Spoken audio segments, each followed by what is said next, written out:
Hey there, welcome to Spectrum Pulse, where we talk about music, movies, art, and culture. And this is one of those anniversary years where it could have very easily gone in so many different directions, to the point where, according to my math, we not only have a tie for this pick, it was close to being a tie 5 different ways. And in a rare change, I think I would have been fine talking about any of them. Finally weigh in on Remy Wolf, who my friends and colleagues have been singing the praises of for years. The solo debut from Cameron Winter, the frontman of Geese, who ran up the critical acclaim but just dropped a bit too late last year for me to get to him properly. Launched directly into righteously charged political discourse and discussed Kneecap, whose pro-Palestinian protests have made global headlines at festivals. Or Rachel Chinnarini blowing up across TikTok with their eclectic genre fusions from the UK, spanning pop, R&B, and alternative music. Those are all good options. But I knew as soon as this artist tied for the top spot, she'd wind up being my pick. Probably because, at least for me as a critic, I knew this was the biggest gap in my reviews late last year, and probably the most difficult to assess all that well. Because you're not just talking about her, you're talking about the weight of legacy that goes back decades that's kind of hard to escape. And thus, for my 12th anniversary on YouTube, from Beth Gibbons Lives Outgrown. So here's what makes this hard. For those of you who don't know, Beth Gibbons is the former frontwoman of Portishead, a legend of the 90s in UK trip-hop where I could very easily insert all the expected music critic praise that everyone else already does. The only thing that could make that all that interesting is that if I happen to have messier opinions on Portishead than most, and yet honestly I kind of don't.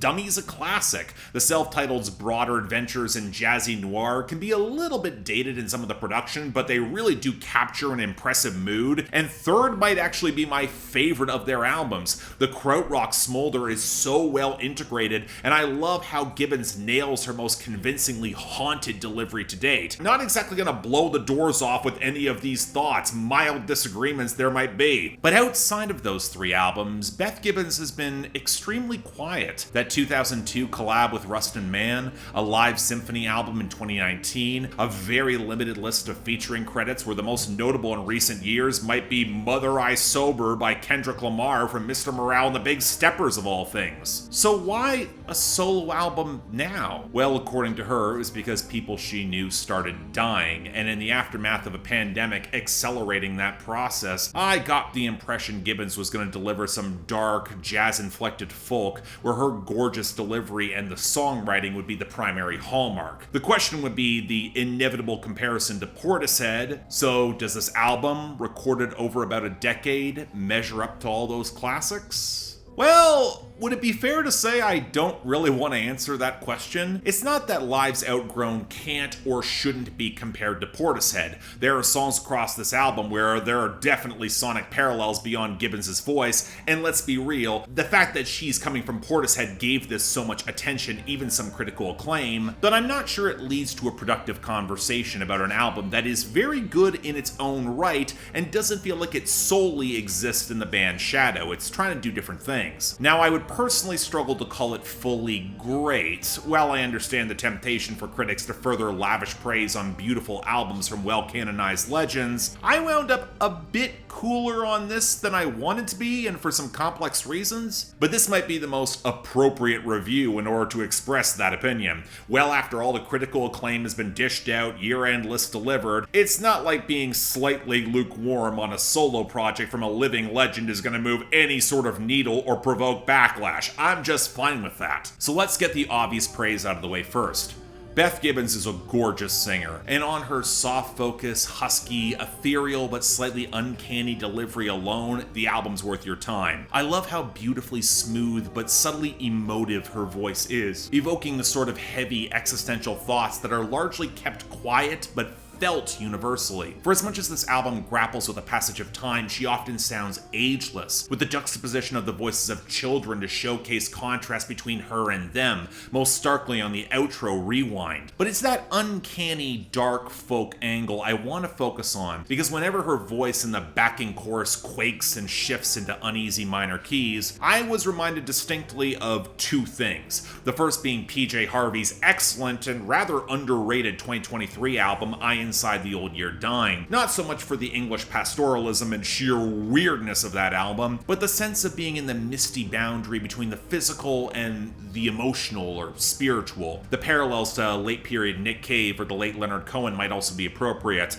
although their lyrical stylism really puts them in a different space compared to Gibbons' more stripped down and direct focus. We'll get into that. And that persisted with the second parallel, most in the melodic composition, David Bowie's Black Star, another album starkly about the passage of time coming towards death that didn't shy away from haunted melancholy, but specifically some of the chord choices and the vocal arrangements where the parallels just felt undeniable, like in how the ghostly vocals swell before the hook on Floating on a Moment, or after the verses on Reaching Out. It's a little uncanny. And while we're here, let's talk about the instrumentation and the production, much of which was handled by veteran producer James Ford, where I can hear his hand in tastefully refining some of the arranged elements alongside the gentle cycling of acoustic guitar, the thrumming upright bass, and the deeper rumbling patter of the drums, where you could often trace every crackling edge and texture with Portishead.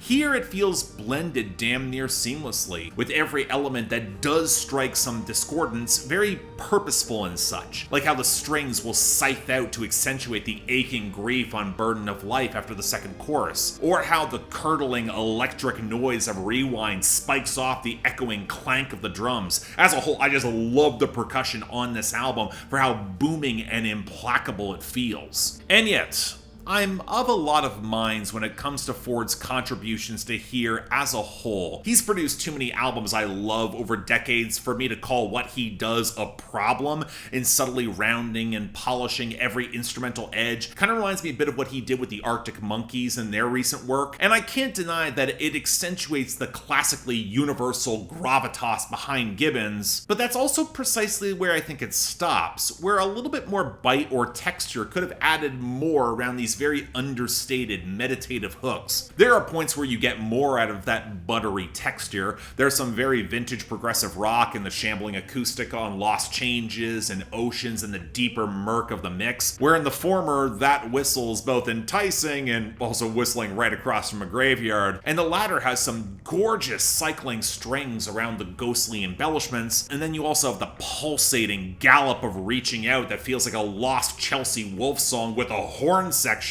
probably the most directly reminiscent of Portishead's jazzier side. But then you get the flattened yelps across Beyond the Sun, where the jazz freakout in the horns and some of the woodwinds neither coalesces nor explodes well to me, or the oddly squishy acoustics and strings around For Sale until that sandy clinking percussion slides in. And given how fidgety and cluttered the mix is, a little bit more bite really could have helped, even if I kind of get the argument how it wouldn't quite fit given the song's subject matter. We'll get to it. And you know, with the soft focused bird song and winsome folk of the closer whispering love, it can't help but feel like a note perfect ending in the warm pastoral elegance. Completely understand how she wanted to finish this off. But if I have so much to praise here, why am I just kind of lukewarm in comparison with the overwhelming praise of my peers? Well, I'll call it a case of a familiar sound palette paired with the songwriting, which is by no means bad, but rarely as striking as I would hope in the poetry. There's an increasing familiarity with a lot of older singer-songwriters writing about aging and the expectations of death, and it's not that Gibbons hits all of the same notes. She doesn't, we'll get into why in a bit, but her style of writing doesn't lend to much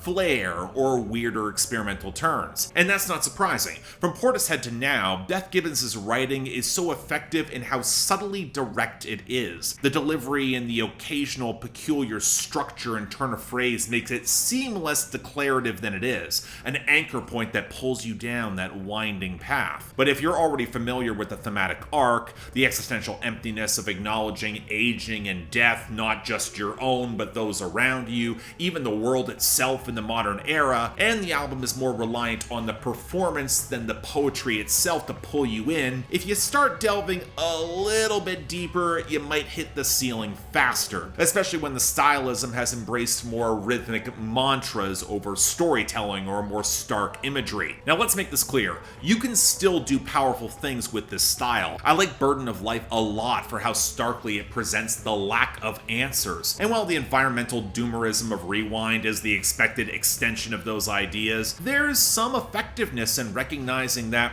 we're not going back. There's no rewinding the tape. And where Gibbons' writing is most effective is exploring a distinctly feminine view of aging, the desire to be desired as much on lost changes and reaching out, a lingering question of how she's valued taken to oceans, which explores both the pain of periods and menopause, where in the face of exhausted emptiness, she seeks that wild embrace, which sketches a very stark contrast to For Sale and its abstract exploration of trying to maintain beauty by any means necessary. It's a battle against aging you are destined to lose, if only to cling on to youthful glamour a little longer, but given how much larger society values that youthful beauty, being caught up in the nest of ugly contradictions can feel implacable, especially when you don't have answers. Yes, there's the possibility in a new cycle of life down the line, let's be mature, it might provide a vestige of peace, but Lives Outgrown gains the most power living in a very direct emotional space where you can't just rationalize it, highlighting the limits of your rationalization. Do I wish the writing had a little bit more detail, flesh this out, add more contours? Sure. But I also know to those who are feeling the experience most viscerally, said ornamentation would not matter. It's potent metatext that does support the theme, and perhaps with my own familiarity with universality coded as more masculine instead of feminine, it left me at a disadvantage, more of a distance. Exposes maybe even some of my own unconscious bias on my part. I can acknowledge that. But thus as a whole, I'll admit Lives Outgrown took a while to fully click for me, and on some visceral level, I'm not sure it ever fully will. There's a subtle, direct universality in her themes of aging and death, but ironically, it's at its most compelling conceptually when it engages with the distinctly feminine experience of which I can only observe, extend empathy. And I think some of that translates to the execution as well. It's a palette that's not shaped by extremes of emotion, but deeper well springs that are below the surface. Not so viscerally gripping, but a subtler hold that can be just as strong. Well, I can sketch comparisons to other acts in parallel with Gibbons who might resonate more with me, especially as there are moments here that could afford to be a little bit less tasteful. It would also be less true to the broader accessibility in the tones and themes that she clearly wanted. I can't deny the album largely succeeds in what it sets out to do. So perhaps it's one I admire and respect more than I adore directly. Given how dour and melancholic it is, I cannot see this being one I'd commonly revisit, especially in 2025, and especially compared to my favorite Portishead albums. But it is absolutely worth respecting, and I'll make the same comment I do with Laurie McKenna. With time, that appeal only deepens further. The writing and performance is just that good. So if you didn't hear it last year and you're looking for a deeper challenge, I think you'd really appreciate this. It's worth reaching out. So yeah, thanks a lot for watching. If you want to see more, please be sure to like, share, drop comments, subscribe. I'll admit this was a tough review to assemble, partially because I was also grappling with the fact that would this have gotten as much critical acclaim or attention if it wasn't Beth Gibbons of Portishead that's making it? I think ultimately probably not, if we're being all very honest with ourselves, even despite the very obvious quality on display and the pedigree of everyone else around it. But at the same time, I also think that, again, it's worth a lot of the acclaim it's received. But beyond that, though, anything else I might be able to do to improve my presentation, I'm all ears. Again, being 12 years in does feel incredibly special. I have to thank all of you for sticking around this long. Like, again, my channel is now nearly a teenager. That feels special. And again, I really do appreciate it for all of you who have stuck around, who have helped join my Patreon or YouTube membership to help make sure that I can continue doing this as much as I can. That is deeply appreciated. I cannot thank you enough. And again, I'll be in a new location coming up soon.